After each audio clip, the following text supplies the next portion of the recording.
বাবার প্রেমে গাও গান,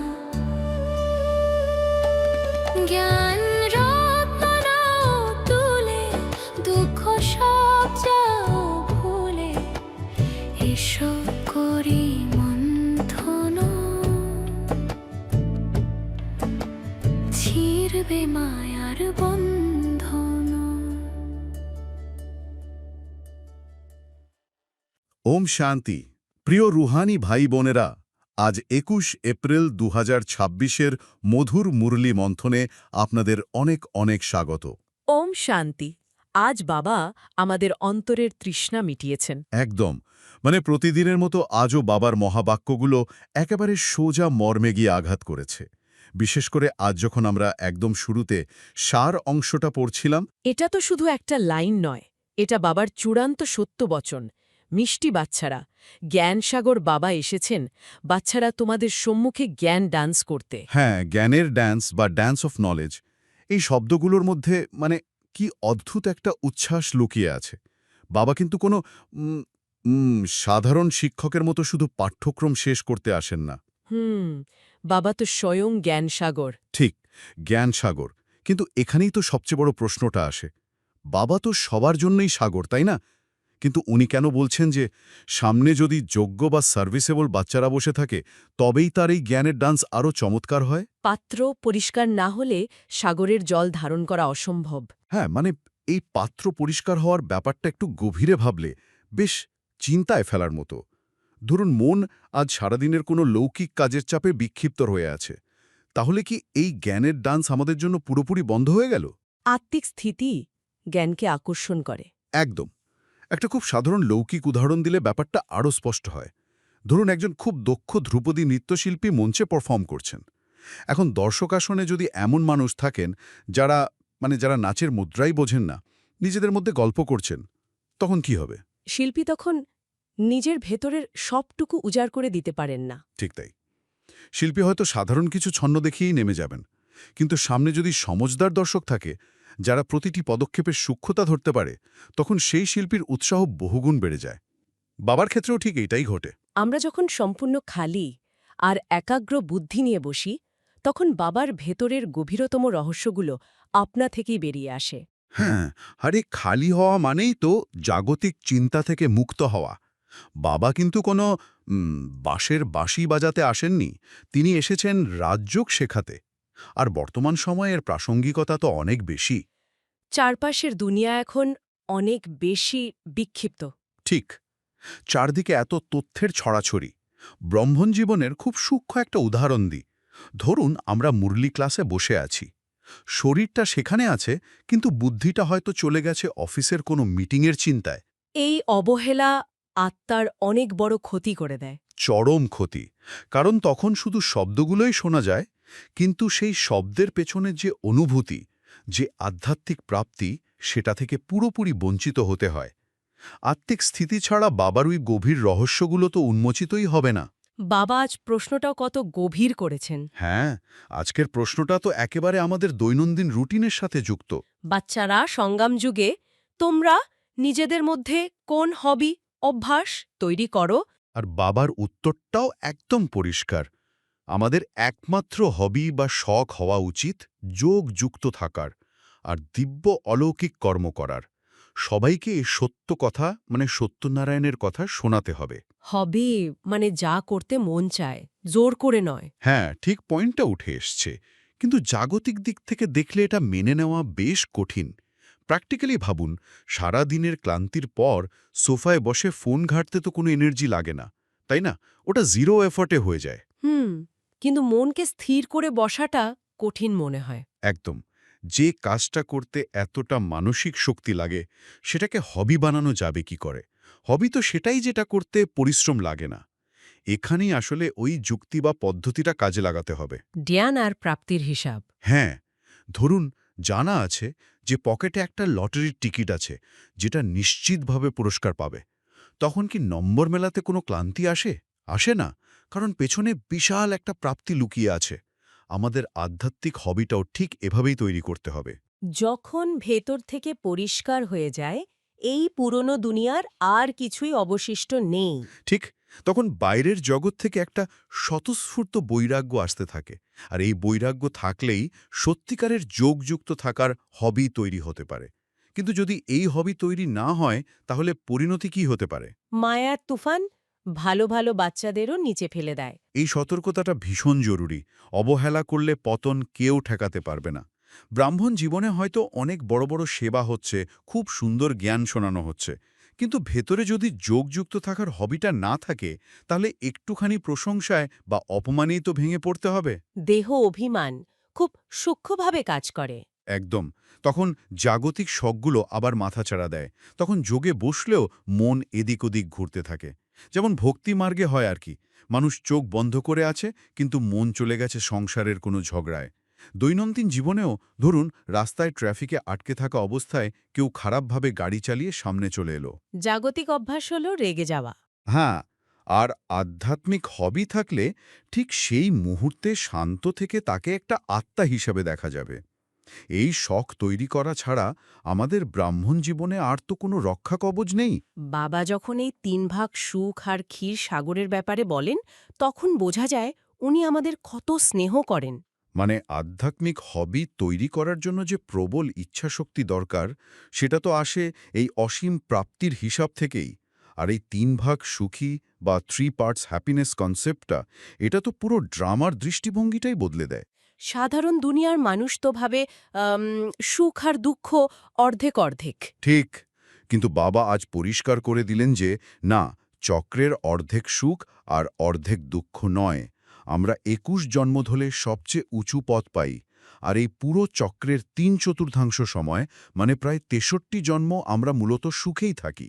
দুঃখের প্রবেশ ঘটে একদম শেষে, ড্রামার অন্তিম পর্যায়ে। হ্যাঁ, আর এই যে ক্ষীরসাগর আর বিষয় বৈতরণী নদীর পার্থক্য, এটা তো গভীরভাবে মন্থন করার মতো একটা বিষয়।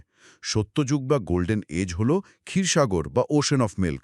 চরম পবিত্রতা, যেখানে কোনো মলিনতা নেই। একদম। অসীম সমৃদ্ধির প্রতীক। সেখানে কোনো ছি ছি করার মতো নোংরা জিনিস নেই। দেবী দেবতাদের রাজত্ব, প্রকৃতিও দাসী। আর অন্যদিকে আজকের এই কলিযুগ, এ হল বিষয় বৈতরণী নদী। মানুষ বিকারের বশবর্তী হয়ে একে অপরকে মারছে, প্রতারণা করছে। চারদিকে শুধু হাহাকার আর অশান্তির আগুন। এই দুটোর মধ্যে যখন আমরা তুলনা করি, তখনই বোঝা যায় বাবা আমাদের কোন জায়গা থেকে তুলে কোথায় নিয়ে যাওয়ার প্রস্তুতি নিচ্ছেন। আর এই সত্যটা তো এখন আমাদের সামনে একদম স্পষ্ট। তৃতীয় নেত্র এখন খুলে গেছে, তাই পরিষ্কার দেখতে পাচ্ছি কোথায় ছিলাম আর কোথায় এসে পড়েছি। ঠিক। আর এই জ্ঞানের তৃতীয় নেত্র বা থার্ড আই খুলে যাবার পর আমাদের কি করা উচিত? বাবা একটা খুব কড়া, বেশ শক্তিশালী শব্দ ব্যবহার করেছেন। এই পুরনো দুনিয়াকে লাথি মারতে হবে।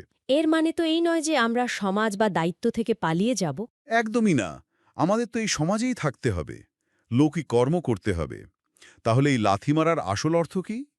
এর অর্থ হল বুদ্ধির দ্বারা এই পুরনো জগৎ থেকে সম্পূর্ণ উপরাম হয়ে যাওয়া। মুখ থাকবে দিনের দিকে, মানে সত্যযুগের দিকে। হ্যাঁ, আর পা থাকবে রাতের দিকে, অর্থাৎ কলিযুগের দিকে। মানে কর্ম হবে, কিন্তু ভেতরে এই পুরনো দুনিয়ার প্রতি কোনো আসক্তি থাকবে না। পুরনো মহলের সাথে যদি এখনও বুদ্ধির যোগ থাকে, তবে নতুন মহলে প্রবেশ করা অসম্ভব। এই পুরনো মহলের উদাহরণটা আমাদের প্রতিদিনের জীবনের জন্য একটা ভীষণ বড় শিক্ষা। ধরুন, একটা পুরনো জরাজীর্ণ বাড়ি যে কোনো মুহূর্তে ভেঙে পড়তে পারে, আর ঠিক তার সামনেই একটা সুন্দর চকচকে নতুন রাজপ্রাসাদ তৈরি হয়েছে। কেউ যদি সেই পুরনো বাড়ির মায়ায় আটকে থাকে, সে তো ওখানেই ধ্বংস হয়ে যাবে। ঠিক তাই।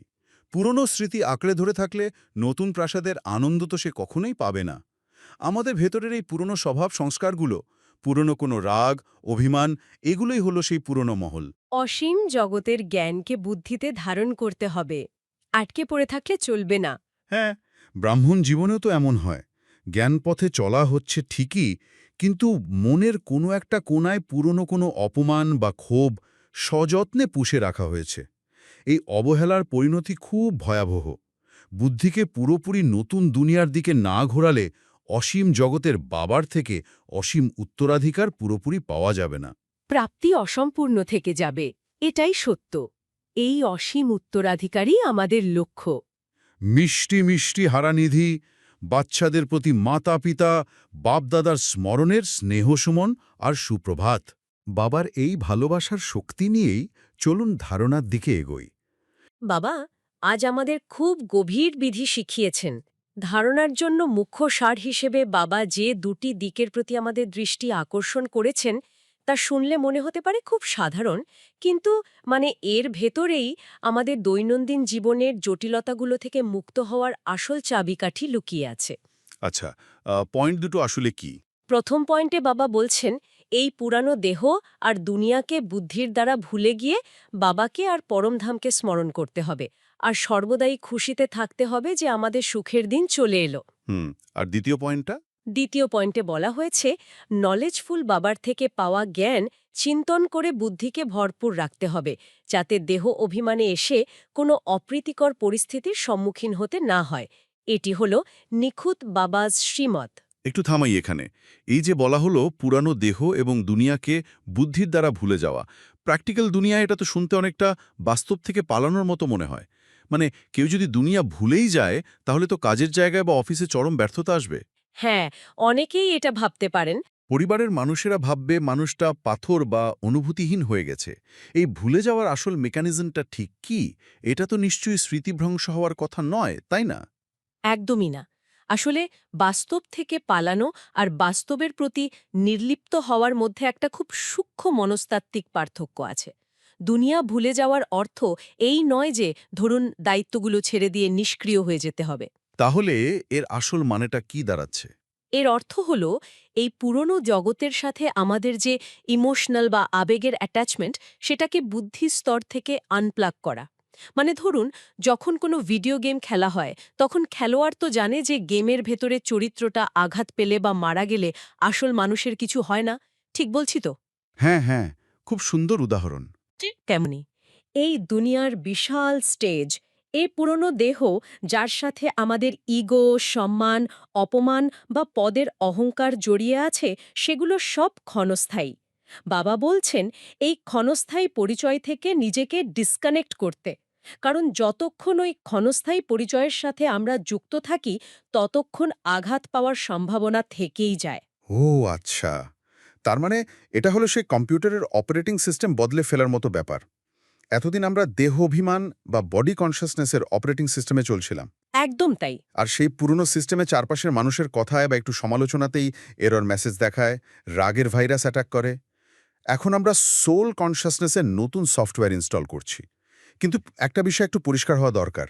হ্যাঁ, বলুন। ধরুন চারপাশের পরিস্থিতি যখন চরম নেগেটিভ, তখন শুধু আমি আত্মা ভাবলেই কি ভাইরাস থেকে বাঁচা যায়? শুধু ভাবলে হবে না। আর ঠিক এই কারণেই দ্বিতীয় পয়েন্টে নলেজফুল বাবার জ্ঞান চিন্তন করার কথা বলা হয়েছে। মানব মনে শূন্যস্থান বলে তো কিছু হয় না। পুরনো অপারেটিং সিস্টেম ডিলিট করলে সেখানে তো নতুন ডেটা ভরতে হবে, তাই না? তা তো বটে। যেমন আজ বাবা বলেছেন আমাদের এই পুরনো দেহ আর দুনিয়াকে ভুলে যেতে হবে। যখন বুদ্ধি এই জ্ঞানে ভরপুর থাকে যে এই দুনিয়া পরিবর্তনের পথে এবং আমাদের সুখের দিন আসন্ন, তখন বর্তমানের যে কোনো কষ্ট বা অবিচার খুব ছোট মনে হয়। জ্ঞান চিন্তনটাই হলো আসল অ্যান্টিভাইরাস। তার মানে যখন আমরা দেহ অভিমানে আসি তখনই আমরা অপ্রীতিকর পরিস্থিতির শিকার হই। একদম। কারণ দেহ অভিমান মানেই হলো হারানোর ভয়। আর মনস্তাত্ত্বিক দিক থেকে দেখলে ভয় থেকেই জন্ম নেয় রাগ, হতাশা আর ডিফেন্সিভ আচরণ। এই পয়েন্টটা খুব গভীরভাবে ভাবার মতো। যাবতীয় কনফ্লিক্ট বা বিবাদের মূল কারণ হলো ওই হারানোর ভয়। অফিসে পদ হারানোর ভয়, সমাজে সম্মান হারানোর ভয়, বা সংসারে মনোযোগ হারানোর ভয়। ঠিক তাই। যখন বাবাজ শ্রীমত অনুযায়ী নিজেদের আসল ঘর পরমধামের সাথে যুক্ত করা হয়, তখন উপলব্ধি হয় যে এই দুনিয়ায় হারানোর মতো নিজস্ব তো কিছুই নেই। আর ঠিক এই মানসিক অবস্থাতেই বোধহয় সেই কাঙ্ক্ষিত স্থিরতা আসে, যাকে আমরা আধ্যাত্মিক ভাষায় দেবতুল্য আচরণ বা একরাস স্থিতি বলি। হ্যাঁ, আর এই একরাস স্থিতির কথাই আজকের বরদানে বলা হয়েছে। সদা একরাস স্থিতির সিংহাসনে বিরাজমান থাকা, বাপদাদার হৃদয় সিংহাসনধারী ভব। হুম, খুব শক্তিশালী কথা। এটা শুধু বরদান নয়, এটা বাবার দেওয়া একটা বড় দায়িত্ব। কারণ বাপদাদার হৃদয় সিংহাসনে বসার যে অধিকার, তা অর্জন করতে হলে একটি নির্দিষ্ট শর্ত পূরণ করতে হয়। আর শর্তটি হল ওই অচল, অনর, একরাস স্থিতির সিংহাসন, তাই তো? একদম। বাবা খুব স্পষ্ট করেছেন, যদি এই স্থিতির সিংহাসনের উপর স্থিত হতে না পারা যায়, তবে বাপদাদার হৃদয়রূপী সিংহাসনও পারা যাবে না। এর জন্য ভ্রুকুটি সিংহাসনের ওপর অকাল মূর্তি হয়ে স্থিত হতে হবে। বারংবার অস্থির হলে কিন্তু এই অধিকার মেলে না। চূড়ান্ত প্রতীক। সাধারণ মানুষ তো সারাদিন নানা কথায় আর পরিস্থিতিতে রিয়্যাক্ট করে, তাই না? হ্যাঁ, ওই পেন্ডুলামের মতো অবস্থা আর কি। ঠিক। আজ খুব ভালো কিছু হলো তো আনন্দে লাফিয়ে উঠল, কাল কেউ অপমান করলো তো হতাশায় ভেঙে পড়ল। এই যে পেন্ডুলামের মতো দুলতে থাকা, এই অবস্থাকে তো রাজা বলা যায় না। কিন্তু আমার প্রশ্ন হলো, মানব মনের এই যে ওঠানামা করার স্বয়ংক্রিয় প্রবৃত্তি, এটা বন্ধ করে একরস বা অবিচল হওয়া প্র্যাকটিক্যালি কিভাবে সম্ভব? এটা কি জোর করে আবেগ চেপে রাখা? না, না, জোর করে আবেগ চেপে রাখলে তো সেটা একসময় বিস্ফোরণ ঘটাবে। প্র্যাকটিক্যালি অবিচল হওয়া সম্ভব করার চাবিকাঠি হল ওই অকাল মূর্তি শব্দটার গভীরে যাওয়া। আচ্ছা, অকাল মূর্তি মানে যাকে কাল বা সময় গ্রাস করতে পারে না। একদম। যার জন্ম নেই, মৃত্যু নেই। মানব মন অস্থির হয় কেন? মানুষের সবথেকে বড় অবচেতন ভয় হল মৃত্যুর ভয় বা নিজের অস্তিত্ব মুছে যাওয়ার ভয়। মানে ইগো হার্ট হওয়ার ভয়। ঠিক। কেউ যখন অপমান করে তখন এগো বা মিথ্যা পরিচয়ের একটা অংশ মারা যায় বলে মনে হয়, আর সেই অস্তিত্ব রক্ষার তাড়নাতেই মানুষ রিয়্যাক্ট করে। কিন্তু আত্মিক স্তরে যখন দুই ভ্রুর মাঝে ভ্রুকুটি সিংহাসনে বসে এই উপলব্ধি আসে যে আমি আত্মা, অবিনশ্বর, তখন সেই অস্তিত্ব সংকটের ভয়টাই সমূলে বিনষ্ট হয়ে যায়। বাহ! যে অবিনশ্বর তার আবার কিসের ভয়? ঠিক তাই। আর যেখানে ভয় নেই, সেখানেই আসে একরস স্থিতি বা অপরিবর্তনীয় প্রশান্তি। অসাধারণ একটা কানেকশন। তার মানে ভ্রুকুটি সিংহাসনটা আসলে শুধু কোনো ভিজুয়ালাইজেশন বা চোখ বন্ধ করে ভাবার বিষয় নয়। এটা হলো একটা কগনিটিভ রিস্ট্রাকচারিং বা মনস্তাত্ত্বিক পুনর্গঠনের নিখুঁত উপায়। হ্যাঁ, সম্পূর্ণ বিজ্ঞানভিত্তিক একটা প্রক্রিয়া। যখন নিজেকে অকালমূর্তি হিসেবে অনুভব করা হয়, তখন মস্তিষ্ক তার ফাইট অর ফ্লাইট রেসপন্স বা স্ট্রেস সিগন্যালটাকে সুইচ অফ করে দেয়। আর সবচেয়ে চমকপ্রদ ব্যাপার হলো, যখনই ভ্রুকুটি সিংহাসনে এই শান্ত অচল অবস্থায় বসা যায়, তখন কোনো আলাদা পরিশ্রম ছাড়াই প্রাকৃতিকভাবে বাপদাদার হৃদয় সিংহাসনে স্থান পাওয়া যায়। এটা যেন একটা ডাইরেক্ট হটলাইন। ঠিক। এই কারণেই যখন চারপাশের পরিস্থিতি হাতের বাইরে চলে যায়, তখন সবচেয়ে বেশি প্রয়োজন এই সিংহাসনে বসার। সংসারের চরম কোলাহলে বা অফিসের পলিটিক্সে যখন সবাই প্যানিক করছে, তখন সেই অস্থিরতায় যুক্ত হলে সাথে সাথে সিংহাসনের চ্যুতি ঘটে। তখন আমরা সাধারণ মানুষের স্তরে নেমে আসি। একদম। কিন্তু সেই ঝড়ের কেন্দ্রে দাঁড়িয়েও যদি ভ্রুকুটিতে স্থির থাকা যায়, তবেই বাপদাদার হৃদয়ের সুরক্ষা বলয় অনুভব করা সম্ভব। এই অচল অবস্থাতেই আত্মা শিব বাবার সাথে সবচেয়ে গভীরভাবে যুক্ত হতে পারে। কিন্তু এখানে একটা বাস্তব সমস্যা আছে। এই যে ভেতরের অবিচল অবস্থা, এটা তো বাইরের জগৎ দেখতে পাচ্ছে না। চারপাশের মানুষের কাছে এর প্রমাণ কি? ধরুন আমি ভেতর থেকে খুব শান্ত, কিন্তু আমার এক্সপ্রেশন বা মুখের ভাষায় তার প্রতিফলন না ঘটলে তো পারিপার্শ্বিক নেগেটিভ পরিবেশ বদলাবে না। একটা মানুষ কি তখন শুধু মূর্তির মতো বসে থাকবে? বাইরের জগতে এর প্রতিফলন কিভাবে ঘটবে, সেটাই খুব সুন্দরভাবে আজকের স্লোগান এবং অব্যক্ত ইশারায় ফুটে উঠেছে। মূর্তির মতো বসে থাকার তো কোনো অবকাশ নেই। আজকের স্লোগান হল, শুভ চিন্তনের দ্বারা নেগেটিভকে পজিটিভে পরিবর্তন করো। আচ্ছা, আর ইশারাতে কি বলা আছে? ব্রহ্মা বাবার সেই ইশারা হল, প্রত্যেক বাচ্চার চেহারায় আত্মিকতার স্মিত হাসি থাকতে হবে আর মুখ থেকে সর্বদা মধুর বাণী বেরোতে হবে। মন ও বুদ্ধিতে যেন সদা শুভ ভাবনা, করুণা এবং দাতা ভাব থাকে।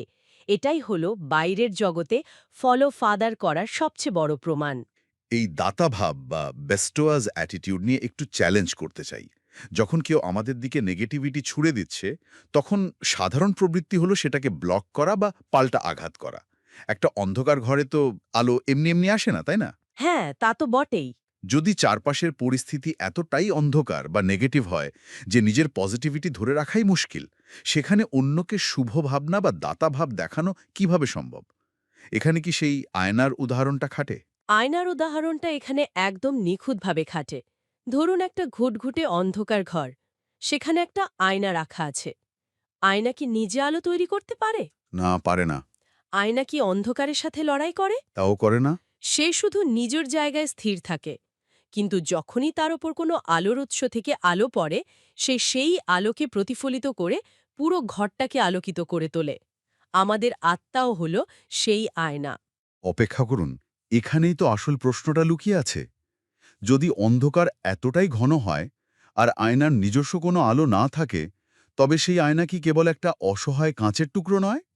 সেই কাঁচের টুকরো একা ওই অন্ধকার দূর করবে কিভাবে? একদম ঠিক পয়েন্ট ধরেছেন। আয়না একা কিছুই করতে পারে না। আর এখানেই আসে পরম আলোর উৎসের সাথে যুক্ত হওয়ার সবচেয়ে গুরুত্বপূর্ণ বিজ্ঞান। যদি আমরা শুধু নিজেদের শক্তিতে চারপাশের নেগেটিভিটির সাথে লড়তে যাই, আমরা ক্লান্ত হয়ে পড়ব, ফ্রাস্ট্রেটেড হয়ে পড়ব। তখন নিজেদের ব্যাটারি ড্রেন হয়ে যাবে। ঠিক তাই, আমাদের কাজ হল নিজেদের অ্যাক্রস স্থিতিতে স্থির রাখা এবং শিব বাবার সাথে কানেক্টেড থাকা। বাবা হলেন সেই সুপ্রিম আলোর উৎস। বাবার থেকে পাওয়া আধ্যাত্মিক শক্তি, শান্তি আর করুণার আলো যখন আমাদের এই আত্মারূপী আয়নায় পড়ে, তখন আমরা প্রাকৃতিকভাবে সেটা চারপাশের অন্ধকারে প্রতিফলিত করি। মানে আমাদের নিজস্ব কিছু নেই, আমরা শুধু রিফ্লেক্ট করি। হ্যাঁ, আমাদের দাতা ভাব আসলে আমাদের নিজস্ব কিছু নয়। আমরা শুধু শিব বাবার দেওয়া অফুরন্ত ভাণ্ডার থেকে অন্যকে দান করি। এবার বিষয়টা একদম স্ফটিকের মতো পরিষ্কার হলো। তার মানে যখন কেউ রূঢ় আচরণ করছে, তখন যদি ভাবি যে আমাকে ডিফেন্ড করতে হবে বা তর্ক করতে হবে, তার মানে আমি তাকে আমার সমান স্তরে নামিয়ে আনছি, অথবা আমি নিজেই তার স্তরে নেমে যাচ্ছি। একদম ঠিক। কিন্তু যখন দাতাভাবের সাথে দেখা হয়, তখন উপলব্ধি হয় যে মানুষটা রাগ দেখাচ্ছে, সে আসলে ভেতরে ভেতরে কতটা অশান্ত আর কাঙাল। তার শান্তির খুব দরকার। তখন তার প্রতি রাগ বা বিরক্তি নয়, বরং এক গভীর করুণা জাগে। এই করুণার জায়গা থেকেই সেই আত্মিকতার স্মিত হাসি আর মধুর বাণী বেরিয়ে আসে। আমরা অন্ধকারের সাথে লড়াই করি না, আমরা শুধু শিব বাবার আলোকে রিফ্লেক্ট করি। আর এভাবেই ব্রহ্মা বাবাকে ফলো করে বাবার পালনার রিটার্ন দেওয়া সম্ভব হয়। আর এই পালনার রিটার্ন দেওয়াটাই হলো আসল পুরুষার্থ। বাবা প্রতিদিন এত জ্ঞান আর শক্তি দিয়ে যে ঐশ্বরিক পালনপোষণ করছেন, তার রিটার্ন কথায় তো হয় না, হয় কর্মে আর স্থিতিতে। যখন প্রতিটি মুহূর্তে, প্রতিটি কঠিন পরিস্থিতিতে বাবার শ্রীমতকে ব্যবহারিকভাবে প্রয়োগ করে নিজেদের দেবতুল্য করে তোলা হয়, তখনই প্রকৃত অর্থে বাপদাদার হৃদয় সিংহাসনের অধিকারী হওয়া যায়। তো আজ বাবা আমাদের যোগযুক্ত থাকার হবি তৈরি করার স্মৃতি দেওয়ালেন, এবং শেষে একরো স্থিতিতে থেকে হৃদয় সিংহাসনধারী ভব বরদান দিয়ে বিদায় নিলেন। আসুন এই গভীর অনুভূতিগুলোকে এবার আমরা নিজেদের ভেতরে আত্মস্থ করি। বাইরের জগতের সমস্ত চিন্তা, সমস্ত কোলাহল থেকে নিজেদের পুরোপুরি সরিয়ে নিই। সম্পূর্ণ মনোযোগ নিয়ে আসুন নিজের দুই ভ্রুর ঠিক মাঝখানে। অনুভব করুন এই বিশাল শরীরের এই ছোট্ট কেন্দ্রটি হল আমার আসল সিংহাসন। আমি আত্মা, এই সিংহাসনে উপবিষ্ট এক অকাল মূর্তি রাজা। আমার কোনো আদি নেই, কোনো অন্ত নেই। এই জগতের কোনো অপমান, কোনো ক্ষতি আমাকে স্পর্শ করতে পারে না। আমি এক অবিনশ্বর চৈতন্য সত্তা। আমার এই ভ্রুকুটি সিংহাসনের ওপর পরমধাম থেকে নেমে আসছে জ্ঞান সূর্য শিব বাবার অনন্ত কিরণ। বাবার সেই অসীম শান্তি আর শক্তির কিরণ আমাকে সম্পূর্ণভাবে আবৃত করে ফেলছে। এই কিরণের ছোঁয়ায় আমার ভেতরের সমস্ত ভয়, সমস্ত দেহ অভিমান গলে জল হয়ে যাচ্ছে। আমি এখন সম্পূর্ণ একরস, সম্পূর্ণ অবিচল।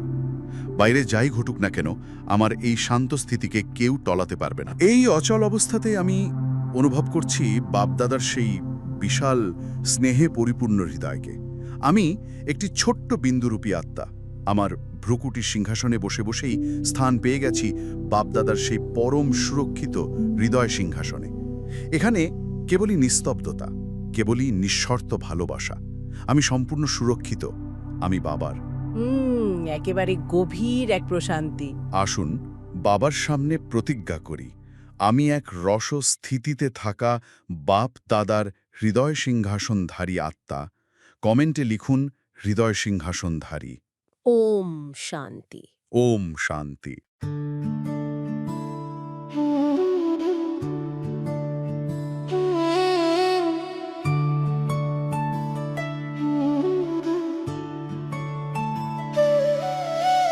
মধুর